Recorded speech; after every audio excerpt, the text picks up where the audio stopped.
नमस्कार, सत श्री अकाल एंड आदाब। मित्रों, नए नए जो लोग स्टॉक मार्केट में आते हैं तो वो सोचते हैं हमें सीखना चाहिए काम कि स्टॉक मार्केट में पैसे बनाने के लिए हमें क्या क्या सीखना चाहिए। सबसे पहले उनको अट्रैक्ट करते हैं कोर्सेज। बहुत से लोगों ने अपने कोर्सेज बनाए होते हैं, चार्ट्स के कोर्सेज। उन चार्ट्स में क्या होता है? Candles, right. तो सीखने वाला जो मार्केट में आता है वो ये समझता है कि अगर मुझे चार्ट्स का, कैंडल्स का, पैटर्न्स जो हैं, इन चीज़ों की समझ आ जाए तो स्टॉक मार्केट में पैसा बनाना मेरे लिए आसान हो जाएगा। ऐसा उनको बताया जाता है। किनके द्वारा?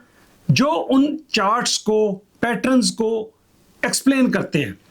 और बड़े बड़े जब आप सीखने लगते हैं और आपसे पैसे ले लेते हैं और आपको सिखाते वक्त वो इस तरह से बताएंगे कि ये पूरी साइंस है, तो वो ऐसी ऐसी टर्म्स यूज़ करेंगे कि रेजिस्टेंस कहाँ है, सपोर्ट कहाँ है, डॉजी कैंडल्स कौन सी है, ये बियर कैंडल है, ये बुलिश कैंडल है, ये मॉर्निंग स्टार है, इवनिंग स्टार है। तो इस तरह की बहुत सी चीज़ें आपको समझा के वो ऐसा सिखाएंगे कि यही पैसा बनाने का, ये स्टॉक मार्केट को प्रेडिक्ट करने का यही तरीका है। लेकिन ये बताना वो भूल जाते हैं, या आपको समझने में समझ नहीं लगती ये बात कि ये जो बता रहे हैं कैंडल्स और ये सारी चार्ट्स, ये सारे बेस्ड ऑन पास्ट परफॉर्मेंस होता है। जो हो चुका होता है उसके ऊपर ये कैंडल्स बनती हैं, चार्ट्स बनते हैं, पैटर्न्स बनते हैं। ये पास्ट परफॉर्मेंस होती है किसी स्टॉक के एक्शन की। स्टॉक का भाव ऊपर या नीचे जैसे जाता रहता है, वो ग्राफ उस हिसाब से बनता रहता है। ठीक है, जैसे ईसीजी आपकी होती है तो उसका आपके हार्ट रेट का चार्ट बनता रहता है। इसी तरह से स्टॉक जो है जब ऊपर नीचे जाते हैं तो उनकी कैंडल्स, कितना वॉल्यूम बना, कितना कम वॉल्यूम हुआ, कैंडल्स बड़ी बन गई, छोटी बन गई, किसी ने बेचा, खरीदा, तो उस हिसाब से ये कैंडल्स बनती जाती हैं, चार्ट्स बनते जाते हैं। तो इन चार्ट्स को कौन बनाता है? स्टॉक के प्राइसेस। तो ये जो चार्ट्स होते हैं वो क्या होता है? स्टॉक ने जो किया पिछले पास्ट में, पिछले टाइम में जो किया उसका ये पैटर्न बताते हैं। कोई चार्ट आज तक ऐसा नहीं बना जो ये बता दे कि आगे ये होगा। तो फ्यूचर बताने वाला कोई चार्ट आज तक नहीं बना। तो ऐसी बहस ही नहीं होती बहुत ज्यादा हमारी स्टॉक मार्केट में कि चार्ट्स मोर डिपेंडेबल हैं या फंडामेंटल्स। तो जो चार्ट्स का काम करते हैं डे ट्रेडिंग में, ऊपर नीचे ये चार्ट देखा, ये बना, ये बना, तो उस हिसाब से वो ट्रेडिंग करते हैं। तो मैं उन सबसे हटके हूं। मैं ये कहता हूं कंपनी के फंडामेंटल्स जो हैं वो किसी भी स्टॉक को ऊपर या नीचे ले जाने में मदद करते हैं। कोई भी चार्ट किसी भी स्टॉक को ऊपर या नीचे ले जाने में रोल नहीं अदा कर सकता। फंडामेंटल्स यस कर सकते हैं। अब अगर आपका चार्ट बता रहा है कि शेयर को नीचे जाना है और शाम को रिजल्ट है उसके कंपनी ने प्रॉफिट बहुत ज्यादा दिखा दिए, एनालिस्ट की एक्सपेक्टेशन से ज्यादा प्रॉफिट्स दिखा दिए, या कंपनी की कोई कोलैबोरेशन हो गई, या किसी के साथ कोई मोटी डील हो गई, तो कैंडल्स को या चार्ट को क्या पता कि कंपनी ये बात बताने वाली है। कैंडल्स बता रही हैं कि ये स्टॉक नीचे जाने वाला है, लेकिन कंपनी अनाउंस कर देती है कि भैया हमने तो इतने प्रॉफिट बता दिए और इतना हमें ऑर्डर मिल गया, किसी के साथ ये कोलैबोरेशन हो गई। तो कैंडल्स क्या करेगी? क्या स्टॉक अगले दिन उन सब बातों को इग्नोर कर देगा? कंपनी की अनाउंसमेंट, कंपनी की प्रॉफिटेबिलिटी, कंपनी के सब कुछ जो पॉजिटिव न्यूज है उनको क्या डिस्काउंट कर देगा और कैंडल्स अपने हिसाब से स्टॉक को नीचे जाएंगी? नहीं। याद रखना, चार्ट्स जो हैं वो किसी भी स्टॉक को ऊपर या नीचे ले जाने की क्षमता नहीं रखते। फंडामेंटल्स यस रखते हैं। इस बात को प्रूव करने के लिए आपको मैं अपनी दिसंबर 17, 2025 लगभग 6 महीने पहले की एक वीडियो दिखाना चाहता हूं जो मैंने बनाई थी। मैंने किसी चार्ट का इस्तेमाल नहीं किया, मैं बात ही नहीं करता चार्ट की। तो उसमें मैंने माइक्रॉन एक कंपनी है उसके बारे में एक मैंने वीडियो बनाई थी और उसके फंडामेंटल्स को डिस्कस किया था कि ये क्या प्रॉफिट्स बना रही है और किस सेक्टर में और आगे चल के क्या ये करेगी। और मैंने प्रेडिक्शन कर दी कि इसका स्टॉक बहुत ऊपर जाने वाला है। तो आप पहले ये वीडियो देखो माइक्रॉन के ऊपर, 17 दिसंबर 2025 को मैंने बनाई थी, जिसमें कि मैंने इसके कंपनी के रिजल्ट्स उस दिन आए थे, क्वार्टरली रिजल्ट्स, उसको डिस्कस किया था, बहुत डिटेल में नहीं, शॉर्ट में डिस्कस किया था। उसके बेस के ऊपर मैंने उसकी प्रेडिक्शन करी थी कि ये इस कंपनी का भाव ऊपर जाएगा, डबल हो जाएगा। तो आज दोस्तों उस समय 267 का भाव था, 267, जब मैंने 17 दिसंबर 2025 को वीडियो बनाई थी। आज ये $1150 का भाव हो चुका है 6 महीने के बाद। ये होते हैं फंडामेंटल्स। किस चार्ट ने, किस कैंडल ने ये बताया था कि माइक्रॉन $1200 टच कर जाएगा, लेकिन फंडामेंटल्स ने बताया था। तो इसलिए दोस्तों इंपॉर्टेंट होते हैं फंडामेंटल्स। आप ये वीडियो देखो माइक्रॉन के बारे में जो मैंने बनाई थी दिसंबर में, उसके बाद मैं आपको बोर्ड के ऊपर चल के समझाऊंगा कि कौन कौन से फंडामेंटल्स मैटर करते हैं और फंडामेंटल्स क्या होते हैं, फंडामेंटल्स में क्या क्या आता है। कहने को तो कह देते हैं फंडामेंटल्स, देखो ये फंडामेंटल्स, तो फंडामेंटल्स में क्या देखना है हमको, उसके बारे में मैं थोड़ा सा एक्सप्लेन करूंगा। पहले ये आप वीडियो देखिए। पुट सेलिंग के बारे में आज मैं एक वीडियो बनाऊंगा। उससे पहले दोस्तों एक अमेरिका की कंपनी है माइक्रॉन। माइक्रॉन, इसका सिंबल है MU। ये संजय मेहरोत्रा हिंदुस्तान के बहुत बड़े सेमीकंडक्टर के मास्टर हैं, तो वो इसके CEO हैं। इसके दोस्तों रिजल्ट आए, इसके वेडनेसडे को रिजल्ट आए। अब मैं आपको बताता हूं कि रिजल्ट क्या होते हैं, तभी शेयर कैसे चलता है।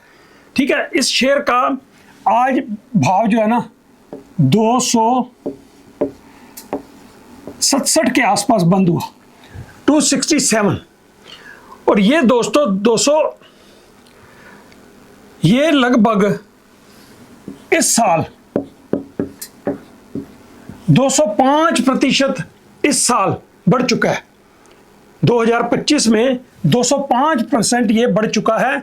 और इसके रिजल्ट आए, क्वार्टरली रिजल्ट आए, मैं उसके बारे में थोड़ा डिस्कस करूंगा कि इसने रिजल्ट दिखाई जी इस क्वार्टर में 13.6 बिलियन की इसने टर्नओवर रेवेन्यूज कमाए। $13.6 बिलियन इस क्वार्टर में, लास्ट क्वार्टर में रिजल्ट दिखाए, जो कि 58% अप हैं कॉरस्पॉन्डिंग क्वार्टर से पिछले। ठीक है जी। और पिछले क्वार्टर में, जो पिछले साल इस क्वार्टर में थे, इसकी अर्निंग पर शेयर थी 1.79 पिछले साल इसी क्वार्टर में 1.79 अर्निंग पर शेयर थी। और इस बार दोस्तों $4.78 अर्निंग पर शेयर आई है। अब ये अंदाजा लगाओ कि लगभग 2.5 गुना के करीब अर्निंग पर शेयर इंक्रीज हुई।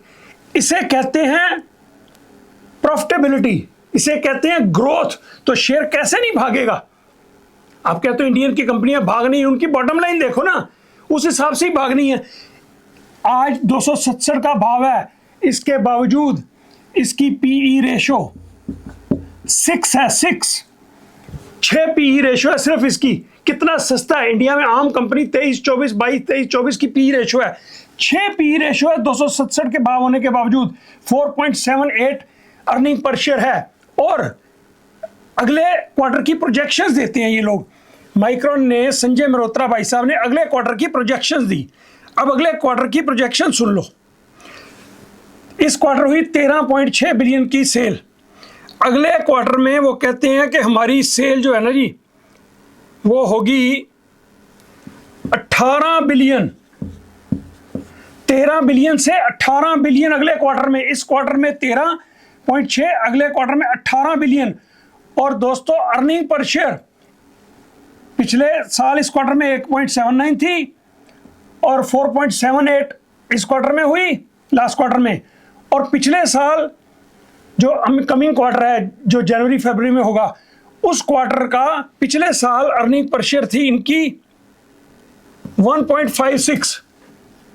ठीक है, इस बार प्रोजेक्शन पता अगले क्वार्टर की क्या कर रहे हैं, ये अगले क्वार्टर की प्रोजेक्शन कर रहे हैं $8.40 अर्निंग पर शेयर, $8.40, यानी कि इस साल इस क्वार्टर में हुई 4.78 और अगले क्वार्टर में इससे डबल 8.4 EPS प्रोजेक्ट कर रहे हैं। ये होते हैं रिजल्ट सेमीकंडक्टर के, चिप्स कंपनियों के। इस तरह से रिजल्ट आते हैं तभी शेयर 205% भागता है। और ये अभी 267 का भाव, बहुत सस्ता भाव है दोस्तों। ये पूरी सेमीकंडक्टर इंडस्ट्री में, चिप्स इंडस्ट्री में सबसे चीप वैल्यूएशन है। इसकी 6 PE रेशो के ऊपर अवेलेबल है। ये करंट PE रेशो 6 है इसकी, तो इसका भाव तो $400-450 का बनता है। 205% बढ़ चुका है तो 2026 में। और ये कहते हैं संजय मेहरोत्रा साहब कि अगले पूरे 2026 की पूरी जितनी हमारी प्रोडक्शन है वो पहले से ही बिक चुकी है और तब भी हम हमारी डिमांड जो ऑर्डर्स है ना उसका 50% से लेकर 75% तक ही पूरा कर पाए हैं। ये है दोस्तों आर्टिफिशियल इंटेलिजेंस AI की डिमांड। ये कंपनी बहुत अच्छी आने वाले वक्त में होने वाली है। तो इसे कहते हैं दोस्तों रिजल्ट। अच्छा, तो शेयर क्यों ना भागे। अच्छा, आज मैं एक कंपनी के बारे में आपको एग्जांपल लेके और पुट का बताऊंगा। मैं एक कंपनी है SNDK, आजकल मेरी फेवरेट कंपनी है ये SNDK, सैनडिस्क कंपनी है, दुनिया की बहुत बड़ी कंपनी। ये भी संजय मेहरोत्रा साहब ने ही शुरू करी थी 1986 में, SNDK। इसका आज भाव बंद हुआ है $237।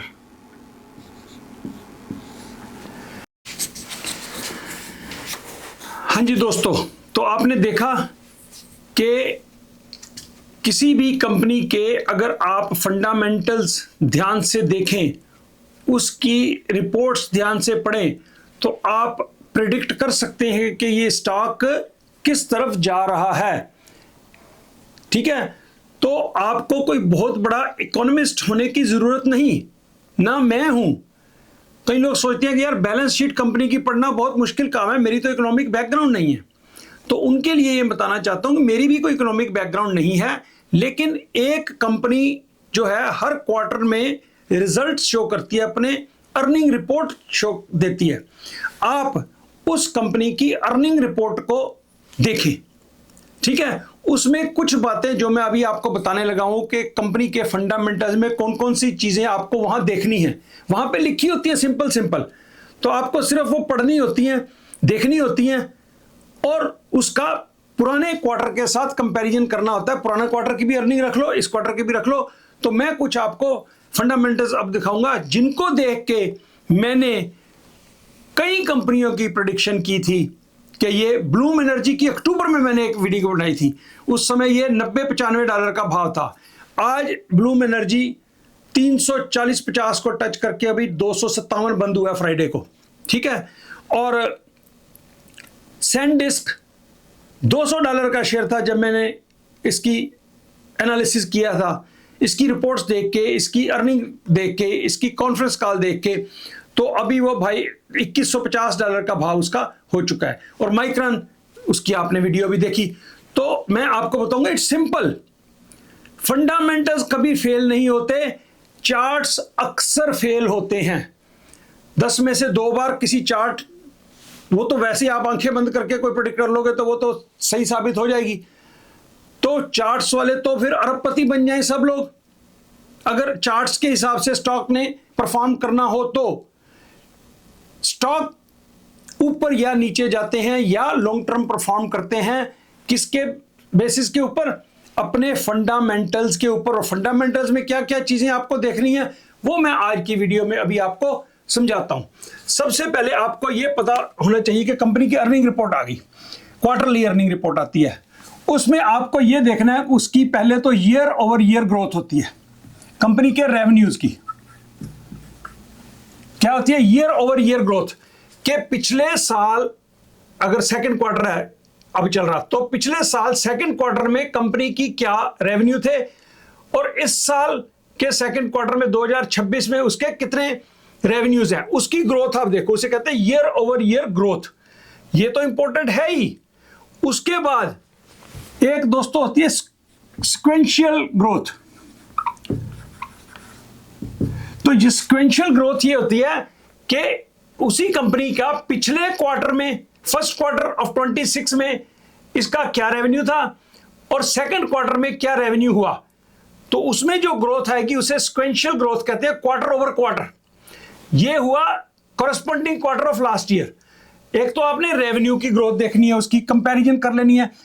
एक साल से तो ऊपर उसकी ग्रोथ हो गई मान लिया, क्योंकि पिछले साल बहुत कम होती है कई कंपनियों की ग्रोथ, एक साल में बहुत चेंजेस आ जाते हैं। लेकिन ये जो quarter over quarter, last quarter के और इस क्वार्टर के हिसाब से भी जो ग्रोथ होती है उसको जरा ध्यान से देखना होता है और इसको आपने कंपैरिजन करना है पिछले क्वार्टर से और पिछले साल वाले क्वार्टर से। तो जैसे उससे आपको फिर उसकी स्पीड का पता चल जाता है, स्पीड का नहीं वेलोसिटी का, कि कितनी वेलोसिटी से, मैं वेलोसिटी की बात करता हूं, स्पीड और वेलोसिटी में तो आपको डिफरेंस मालूम होगा कि स्पीड होती है कि स्पीड, जिस स्पीड से चल रहा है कोई चीज, वेलोसिटी होती है कि पर्टिकुलर डायरेक्शन में चल रही है, प्रॉफिटेबिलिटी की तरफ जा रही है कंपनी, ग्रोथ की तरफ जा रही है। और एक्सेलरेशन होती है एक वर्ड के वेलोसिटी की, जो जिस रेट से वेलोसिटी की बढ़ रही है स्पीड, उसे कहते हैं एक्सेलरेशन। तो ये इससे आपको ये पता चलेगा कि पिछले क्वार्टर में क्या थी रेवेन्यू और उससे इस क्वार्टर में उसकी कितनी एक्सेलरेशन हो रही है। तो वेलोसिटी को बढ़ने को एक्सेलरेशन कहते हैं। जैसे आप 80 की स्पीड से जा रहे हो, उसके बाद फिर आप 90 की स्पीड से जा रहे हो, तो आप फिर अगले 5 मिनट में 90 की स्पीड, अगले 5 मिनट में 105 पे जा रहे हो, तो वो एक्सेलरेशन होगी आपकी। तो आपको अगर नहीं समझ आया एक्सेलरेशन तो आप गूगल करके चेक कर सकते हैं। तो सबसे पहले तो फंडामेंटल में आती है जी revenue growth, year over year और सिक्वेंशियल ग्रोथ। अच्छा, आप ये इसके बारे में जब आप ग्रोथ देखोगे तो आप जिस सेक्टर में कंपनी है, ठीक है, जिस सेक्टर में है कंपनी, उस सेक्टर की आप अगर थोड़ी और रिसर्च करना चाहते हो तो अगर उस सेक्टर की ग्रोथ चल रही है 10%, उस सेक्टर की आपको पता चल जाता है, CNBC पे, याहू फ्रांस पे कहीं जाके आप देख सकते हो। और इस कंपनी ए की जिसकी आप बात कर रहे हो और उसकी ग्रोथ चल रही है 15%। What does it mean? कि ये ओवरऑल सेक्टर तो 10% ग्रो कर रहा है लेकिन ये कंपनी 15% ग्रो कर रही है, तो इट मीन कि this company is growing faster than the sector itself. ठीक हो गया, ये आपको देखना है। उसके बाद सेक्टर ग्रोथ के बाद उस कंपनी की ग्रोथ कंपैरिजन कर लिया। उसके बाद नंबर दूसरा पॉइंट आता है, पहले तो रेवेन्यू हो गया, दूसरा इंपॉर्टेंट चीज होती है आपने देखना है growth in gross profits. Gross profits, ठीक है। अच्छा, ये बड़ी इंपॉर्टेंट चीज है। कंपनी का रेवेन्यू बढ़ गया लेकिन अगर ग्रॉस प्रॉफिट का मार्जिन नहीं बढ़ा तो ये बड़ी नेगेटिव चीज मानी जाती है। जैसे आपने $100 की सेल करी तो भी आपके $15 का ग्रॉस प्रॉफिट आता था पिछले क्वार्टर में। इस बार आपने तो कितना हो गया 15%, तो इस बार आपने $200 की सेल कर दी तो यहां प्रॉफिट अगर 30% आया, $30 आया तो क्या हुआ, वही 15% रह गया। अगर यहां पे आपका 32 आ गया डॉलर प्रॉफिट तो क्या हुआ कि पिछले क्वार्टर में 100 की सेल पे 15 प्रॉफिट था, तो अब 200 की सेल हुई लेकिन प्रॉफिट 30 नहीं हुआ, 32 हो गया, डबल से ज्यादा हो गया, सेल डबल हुई, प्रॉफिट बढ़ गया। तो इट मीन कि आपका ग्रॉस प्रॉफिट मार्जिन बढ़ रहा है। तो this is very very important. Sequential growth में ये बात बहुत देखने में आती है कि भैया इनकी पिछले क्वार्टर में इतनी सेल थी, इतना प्रॉफिट था, इस बार इतनी सेल हुई और लेकिन प्रॉफिट और भी बढ़ गया। 15 से 30 होना चाहिए था, लेकिन 30 से भी 35 हो गया, 40 हो गया। इसका मतलब कंपनी के एक्सपेंसेस कम बढ़ रहे हैं और प्रॉफिट ज्यादा बढ़ रहा है। ठीक है जी। नंबर 2, उसका ग्रॉस प्रॉफिट आपको देखना है, वो भी आपने ईयर ओवर ईयर देखना है कि पिछले साल के कंपैरेटिवली कितनी ग्रोथ हुई, फिर सिक्वेंशियल क्वार्टर में कितनी ग्रोथ हुई। फिर आपने यही मार्जिन देख लेना कि चिप्स कंपनी है, चिप्स कंपनियों का एवरेज मार्जिन सब सपोज 30% है सबका, और इसका 40% है। तो आप समझो कि ये कंपनी अपने सेक्टर में प्रॉफिट में ज्यादा एफिशिएंटली परफॉर्म कर पा रही है। तो ये चीजें सब मिल जाएंगी आपको अगर आप ढूंढना चाहें तो। अच्छा, उसके बाद ग्रॉस प्रॉफिट हो गया, कंपैरिजन भी कर लिया। नंबर 3 बनता है जी बात इसकी कि अर्निंग पर शेयर कितनी है। मैं सिंपल बातें बता रहा हूं, बहुत डिटेल में नहीं, सिंपल बातें जो कोई भी इकोनॉमी की नॉलेज ना रखने वाला भी ये समझ सकता है। Earning per share, earning per share सबसे इंपॉर्टेंट चीज होती है जी, अर्निंग पर शेयर किसी कंपनी की परफॉर्मेंस में। अच्छा, अर्निंग पर शेयर क्या होती है? अर्निंग पर शेयर होती है कि जितने भी आपके नेट प्रॉफिट आए कंपनी के, नेट प्रॉफिट, और आपके नेट प्रॉफिट आए $1 बिलियन, 1 बिलियन, और आपका आउटस्टैंडिंग शेयर्स कितने हैं। देखो, किसी कंपनी के ज्यादा शेयर हैं तो उनके, अगर किसी कंपनी के $100 के प्रॉफिट है और उसके $100 के शेयर हैं तो उसकी एक अर्निंग पर शेयर हो गई। ठीक है। अगर किसी कंपनी के 150 प्रॉफिट है लेकिन उसकी आउटस्टैंडिंग शेयर जो हैं वो 200 हैं, तो फिर उसकी अर्निंग पर शेयर कम हो गई पहली वाली से, क्योंकि 150 शेयर के ऊपर 200 अर्निंग है, 100 वाले के ऊपर 100 अर्निंग है, तो 100 वाले की अर्निंग ज्यादा हुई $1। तो अर्निंग पर शेयर होती है net profit divided by outstanding shares. किसी कंपनी के, हर कंपनी के एक पर्टिकुलर नंबर ऑफ शेयर्स होते हैं, उनको कहते हैं आउटस्टैंडिंग शेयर्स। इंडिया में इसको इक्विटी बोलते हैं, इस कंपनी की इतनी इक्विटी है, लेकिन अमेरिका में इसको आउटस्टैंडिंग शेयर्स बोलते हैं। कि किसी कंपनी के, जैसे अब अगर एनवीडिया के बोलो तो उसके $20 बिलियन के शेयर हैं, किसी कंपनी के कम है शेयर, जिस कंपनी के जितने होंगे नेट प्रॉफिट को शेयरों से डिवाइड करो तो अर्निंग पर शेयर आई, जितने शेयर्स हैं अर्निंग पर शेयर। सिंपल, आप अगर ध्यान से देखो उसकी earning, net profit earning per share, एक शेयर के हिसाब से कितना प्रॉफिट आता है उसको हम कहते हैं अर्निंग पर शेयर। सबसे इंपॉर्टेंट फैक्टर स्टॉक मार्केट में किसी भी शेयर को ऊपर जाने नीचे जाने में इसका अर्निंग पर शेयर होते हैं। इसका फिर आप कंपैरिजन करो, जैसे मैंने माइक्रोन में करके दिखाया था कि अर्निंग पर शेयर पिछले क्वार्टर की कितनी थी, इस क्वार्टर की कितनी है, और इसके बाद दोस्तों अर्निंग पर शेयर को कंपनी क्या करती है, या रेवेन्यू भी उसकी प्रोजेक्शन करती है अगले क्वार्टर की। हर कंपनी जब अर्निंग शो करती है तो अगले क्वार्टर की, हर कंपनी नहीं but majority of the companies projection करती है अगले क्वार्टर के लिए कि अगले क्वार्टर में हमारी क्या परफॉर्मेंस होने वाली है। उसको कहते हैं फॉरवर्ड गाइडेंस। ठीक है, गाइडेंस। कई बार आपने देखा होगा कि शेयर ने बहुत अच्छा प्रॉफिट दिखाया, अर्निंग पर शेयर दिखाई, लेकिन उसकी गाइडेंस वीक है तो शेयर का भाव नीचे आ जाता है, क्योंकि जो अर्निंग पर शेयर हो चुकी वो तो पिछले क्वार्टर की हो चुकी।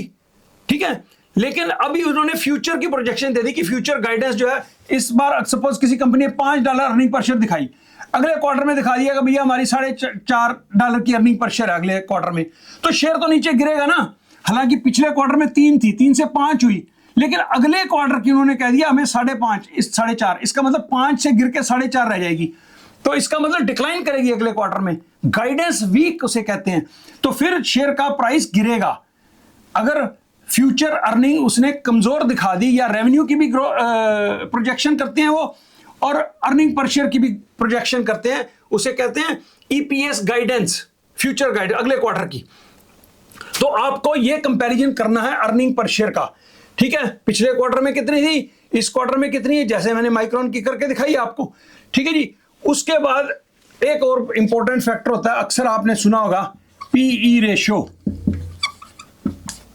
अच्छा, ये शेयर के प्राइस के लिए बहुत इंपॉर्टेंट है। जैसे कि नाम सजेस्ट कर रहा है, price to earning. Price to earning ratio. Price to earning क्या होती है जी? प्राइस क्या है? Stock price, current market price, किसी भी शेयर का करंट मार्केट प्राइस, और उसको अगर डिवाइड करो अर्निंग पर शेयर से। जैसे बताया किसी की 5 अर्निंग पर शेयर, किसी की 6 अर्निंग पर शेयर है, तो करंट मार्केट प्राइस जो शेयर का है, किसी का शेयर का भाव 200 है, उसकी अर्निंग पर शेयर 5 है, तो पीई रेशियो कितनी हो गई? 40। ठीक है, तो यही आप कंपैरिजन करेंगे किसी और, जैसे अब सेमीकंडक्टर में कोई कंपनी है, फार्मास्यूटिकल में, किसी चीज में भी है, तो उसका आप कंपैरिजन करोगे, इसकी पीई रेशियो 40 है, और इसी तरह की किसी और सेमीकंडक्टर की कंपनी में अगर देखो तो उसकी पीई रेशियो 30 है। तो जितनी पीई रेशियो हाई होगी उतनी कंपनी महंगी होगी। तो पीई रेशियो से किसी कंपनी का, this is one factor, PE ratio, कि जिससे उसका आप अंदाजा लगा सकते हो कि इसकी पीई रेशियो इतनी है। अब हम, आपने कभी सुना होगा, अक्सर इंडिया में कहते हैं जी 20-21 की earning per share PE ratio के ऊपर जो है नेशनल स्टॉक एक्सचेंज जो है उसकी पीई रेशियो कितनी है? 20 के आसपास है। तो कोरिया की 13 है, तो हम कहते हैं कोरिया की मार्केट सस्ती है। क्यों? कि वो 13 पीई रेशियो के ऊपर अवेलेबल है।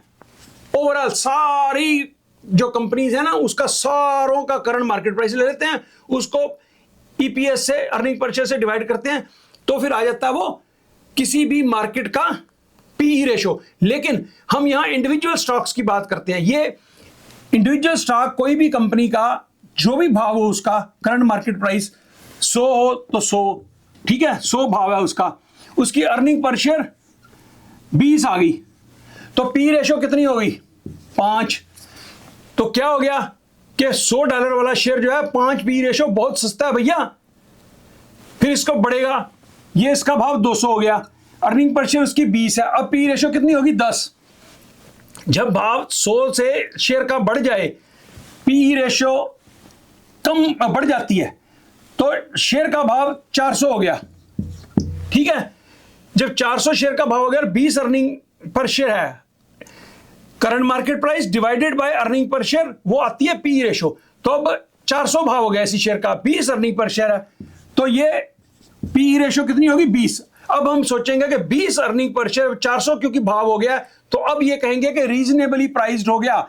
अगर एवरेज S&P 500 अमेरिका की जो है, उसकी एवरेज 22-23 के करीब पीई रेशियो चल रही है, तो कोई भी कंपनी अगर 20 पे है, तो हम कहेंगे कि एज कंपेयर टू मार्केट इसकी पीई रेशियो कम है, तो सस्ता है, मार्केट से सस्ता है।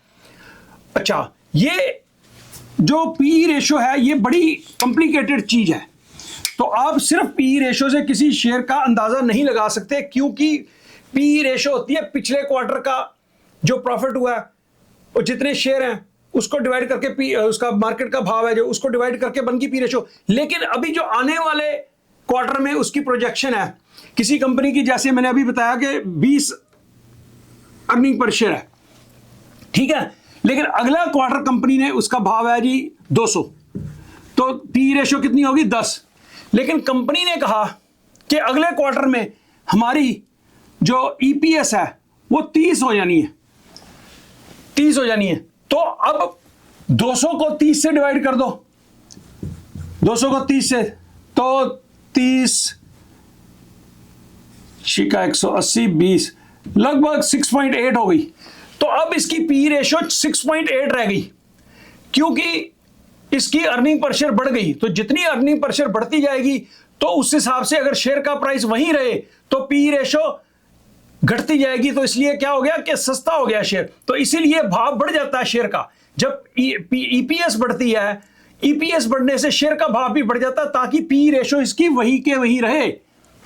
तो वो मैंने जो माइक्रॉन की आपको दिखाया था कि पी रेशियो, मैंने बताया था कि 6 पी रेशियो पे अवेलेबल है Micron, it mean it was very very cheap. तो पी रेशियो एक होती है प्रेजेंट, पिछली अर्निंग के ऊपर, एक होती है फ्यूचर, अगले 2027 में इस कंपनी के कितने अर्निंग पर शेयर आनी है, उस हिसाब से पी रेशियो, फिर उसको कहते हैं फॉरवर्ड पीई रेशियो। तो आपको यह चीज देखना जरूरी होता है कि पी रेशियो कितनी है, उसका कंपैरिजन दूसरी कंपनियों के साथ कितना है। अब सैनडिस्क और माइक्रॉन का अगर कंपैरिजन करें, दोनों सेम ही मेमोरी चिप्स में ही चल रही हैं, तो आप कंपैरिजन करोगे तो जिसका पी रेशो कम है तो समझ लो कि ये कंपनी सस्ती है, मोटा मोटा ये अंदाजा लगा लो। तो आपको पी रेशो जरूर देखनी पड़ती है। उसके बाद अगला पॉइंट आ जाता है जी छठा, कि उसकी लायबिलिटीज कितनी है कंपनी की, बैलेंस शीट में पता चल जाता, और उसके एसेट्स कितने हैं।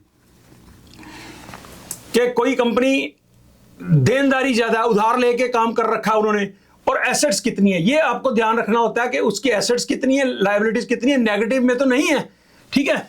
उसके बाद आपको अर्निंग कॉल जरूर सुननी होती है। किसी भी कंपनी के क्वार्टरली रिजल्ट्स आते हैं, उसके बाद उसकी अर्निंग कॉल होती है।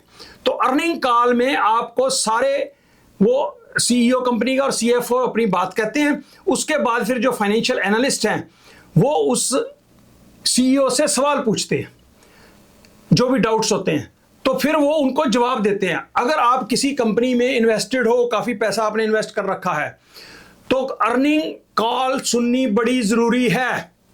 वो आपको ऑडियो पे अवेलेबल होती है, किसी भी वेबसाइट पे चले जाओ, ढूंढ लो आप कि इस कंपनी की अर्निंग कॉल सुननी है, तो वो उसका लिंक देते हैं आपको, आप उसको क्लिक करो तो उसकी आवाज सुनते रहो, वो जो बातचीत हो रही है आप उसकी आधा घंटा पौना घंटा चलती है अर्निंग कॉल। तो अर्निंग कॉल बहुत कुछ बताती है आपको। वो एनालिस्ट जो है ना, उनको क्वेश्चन कुरेद कर, जैसे प्रेस कॉन्फ्रेंस होती है, तो प्रेस कॉन्फ्रेंस में किसी भी लीडर से पूछते हैं, कुरेदते हैं, तो बड़ी बातें निकलती हैं। तो फिर आप अर्निंग कॉल जरूर सुनो किसी भी कंपनी का देखने के लिए। अच्छा, अब सबसे इंपॉर्टेंट इसमें बात होती है, ये बातें तो आ गई, एक और चीज होती है, वो होती है कैश फ्लो। सुना होगा आप, अक्सर आपने किसी शेयरों की बात करते हैं सीएनबीसी के ऊपर, कभी वीडियो टीवी देखते हुए, तो वो बोलते हैं कैश फ्लो।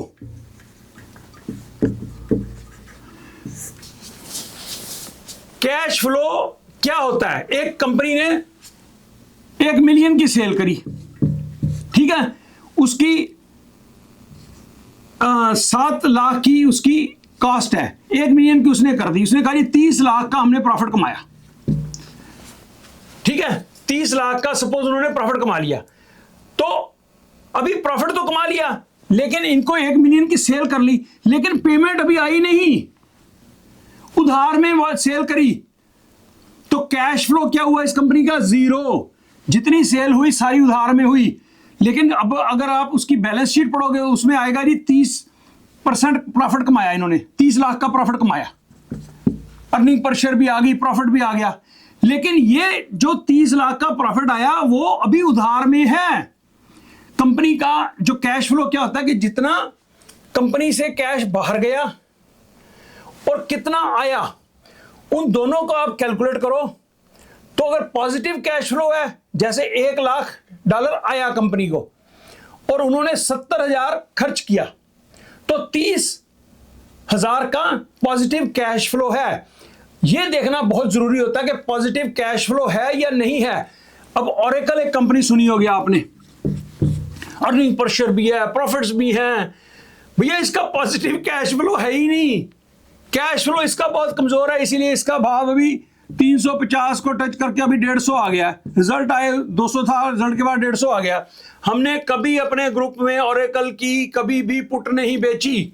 इन चीजों को मैं देख के रखता हूं कि भैया किस कंपनी का पॉजिटिव कैश फ्लो है, उसकी ग्रॉस प्रॉफिट इंक्रीज हुआ या नहीं हुआ। ऐसे ही नहीं हमारी कामयाबी हो जाती पुट सेलिंग में। लोग कहते हैं हमें बता दो कि कैसे शेयर को पिक करना है। भैया एक चीज से नहीं, ये सारी चीजें जो हैं इन सब का कॉम्बिनेशन होता है। उन कॉम्बिनेशंस को आप जब देखते हो फिर आप सेलेक्ट करते हो कि ये वाला स्टॉक में मुझे इन्वेस्ट करना है। मैं पुट्स बेचता हूं फंडामेंटली स्ट्रॉन्ग कंपनीज में, पॉजिटिव कैश फ्लो वाला। नुकसान वाली कंपनी का कभी हम पुट नहीं बेचते, क्योंकि वो कभी भी जीरो हो सकती है। हमने फंडामेंटली स्ट्रॉन्ग कंपनीज में ही काम करना होता है, स्पेशली जिनमें मोमेंटम भी हो। इसीलिए हम जो पिक करते हैं स्टॉक्स, वो स्टॉक्स लोग कहते हैं आप जो स्टॉक पिक करते हो भागता है। भैया उसके पीछे एक रिसर्च होती है, उसके पीछे एक सोच होती है, उसके पीछे एक स्टडी होती है, उसकी अर्निंग कॉल सुनी होती हैं। S&P की और माइक्रॉन की मैं अर्निंग कॉल सुनता हूं और एक एक बात जो सीईओ कहता है उसको सुनते हैं और उससे अपना खुद का भी अंदाजा लगाते हैं कि भैया ये क्या कहना चाह रहा है। जैसे अब पिछली अर्निंग, अब माइक्रॉन की बताएं अगर बात, तो माइक्रॉन के शेयर के प्रॉफिट तो बहुत अच्छे हुए, लेकिन सबसे बड़ी बात जो पॉजिटिव हुई कि ये जो मेमोरी चिप्स के भाव हैं उसके लिए उसने लॉन्ग टर्म के कॉन्ट्रैक्ट्स 16 कंपनियों के साथ साइन किए। देखो इसका जो प्रॉफिटेबिलिटी आ रही है माइक्रॉन की, एसएनडीके की, सैंडिस्क की, तो इसलिए आ रही है कि इनके मेमोरी के प्राइसेस बहुत बढ़ चुके हैं। ठीक है, अच्छा, तो ये प्राइसेस लोगों को डाउट है कि ये रहेंगे। अब 85% जो है ग्रॉस प्रॉफिट दिखाया है माइक्रॉन ने चिप्स जैसी ऑर्डिनरी चीज के ऊपर, तो उनको डाउट है मार्केट को कि क्या ये अभी भी माइक्रॉन 10 पी रेशो के ऊपर अवेलेबल है, फॉरवर्ड पी रेशो 10 से है इसकी, तो नॉर्मल क्या है 20, तो इसका मतलब इसका भाव जो है 1200 नहीं 2400 होना चाहिए जो नॉर्मल मार्केट के हिसाब से, लेकिन 10 पी रेशो पे क्यों ये शेयर अवेलेबल है? आपको समझना इस चीज को चाहिए, क्योंकि ये सिक्लिकल प्रोडक्ट है, इसका जो मेमोरी चिप्स बनाते हैं ये सिक्लिकल है, तो ये भाव जिस भाव पे अब ये बेच रहे हैं ना वो ये भाव नहीं रहेंगे हमेशा। तो ये चीजें भी आपको देखनी पड़ती हैं कि ग्रॉस प्रॉफिट अभी 85%, इतना तो एनवीडिया का प्रॉफिट नहीं आया ग्रॉस प्रॉफिट, कभी एप्पल का नहीं आया, तो ये अल्टीमेटली आएंगे, इसलिए 10 पी रेशो पे अवेलेबल है, तो इवेंचुअली इनका इतना प्रॉफिट नहीं रहेगा, हमेशा इतनी ग्रोथ नहीं रहेगी। तो ये चीजें भी आपको देखनी होती हैं कि कब तक इनका मार्केट में न्यूज देखते रहो, पता करते रहो कि मेमोरी के प्राइसेस क्या जा रहे हैं, कितने बढ़ रहे हैं, कितने कम हो रहे हैं। ठीक है ना, ये सारी चीजें देखने के बाद ही फंडामेंटल्स आपको समझ आते हैं। तो जो मैंने ये बातें कुछ बताई, इसके अलावा भी फंडामेंटल्स में बहुत सी चीजें आती हैं, लेकिन कॉम्प्लिकेटेड होती हैं, हम जैसों के लिए, आप जैसों के लिए ये चीजें समझनी मुश्किल होती हैं। ये जो मैंने बताई ये सिंपल चीजें हैं 5-6, इनके ऊपर ही स्टॉक का प्राइस बेस करता है। इमोशंस के ऊपर, सेंटिमेंट्स के ऊपर, वार लग गया, जियोपॉलिटिकल सिचुएशन हो गई, ट्रंप साहब ने कुछ कह दिया, उसकी वजह से थोड़ा बहुत नीचे प्राइस ऊपर आते हैं, ज्यादा भी 20-20% भी गिर जाते हैं, वो अपॉर्चुनिटी होती है आपको, अगर आपको फंडामेंटल्स क्लियर हैं। हम क्यों बिना डर के, बिना बेधड़क होके इसकी माइक्रॉन की और एसएनडीके की पुट्स बेचते हैं? क्योंकि हमें पता है कि अभी इसकी ग्रोथ चल रही है, इसके प्रॉफिट बढ़ रहे हैं, अगले प्रॉफिट और आने हैं, उससे अगले और प्रॉफिट आने हैं, अभी इसकी गेम बाकी है, तो इसलिए हम सेफ होकर चलते हैं। ऑरेकल में हम कभी नहीं बेचते, ऑरेकल जैसी कंपनी में हम नहीं बेचते पुट्स। तो इसके पीछे ये सारी जो है रिसर्च होती है, आप भी इसको सीख सकते हैं विद टाइम, लेकिन शुरुआत करने के लिए आपको किसी कंपनी के रेवेन्यूज आते हैं, जब अर्निंग रिपोर्ट आती है, अर्निंग रिपोर्ट को पढ़ लो, उसको कंपैरिजन कर लो, पिछले क्वार्टर से कर लो और पिछले साल का सेम क्वार्टर कॉरस्पॉन्डिंग है उसके साथ कंपैरिजन कर लो, आपको पता चल जाएगा ग्रॉस प्रॉफिट इसका बढ़ रहा है कि कम हो रहा है, एक्सेलरेशन हो रही है कि नहीं हो रही। ठीक है, पॉजिटिव कैश फ्लो है कंपनी का। ऐसी ऐसी लोग जो है बिना समझ के ऐसी ऐसी कंपनियों में इन्वेस्ट करते हैं जिनकी स्टोरी होती है, बस स्टोरी, अभी कुछ का उनका ना पॉजिटिव कैश फ्लो, ना रेवेन्यू है, ना उनका कुछ भी, तो उसके $150 का भाव हुआ पड़ा है, वो मूर्खों ने उसका भाव उठा रखा है सेंटीमेंट्स के ऊपर कि भैया कल को ये ऐसा काम होगा, तो वो फिर नुकसान में आते हैं। जब मार्केट गिरती है तो वो 150 वाला शेयर $20 का रह जाता है।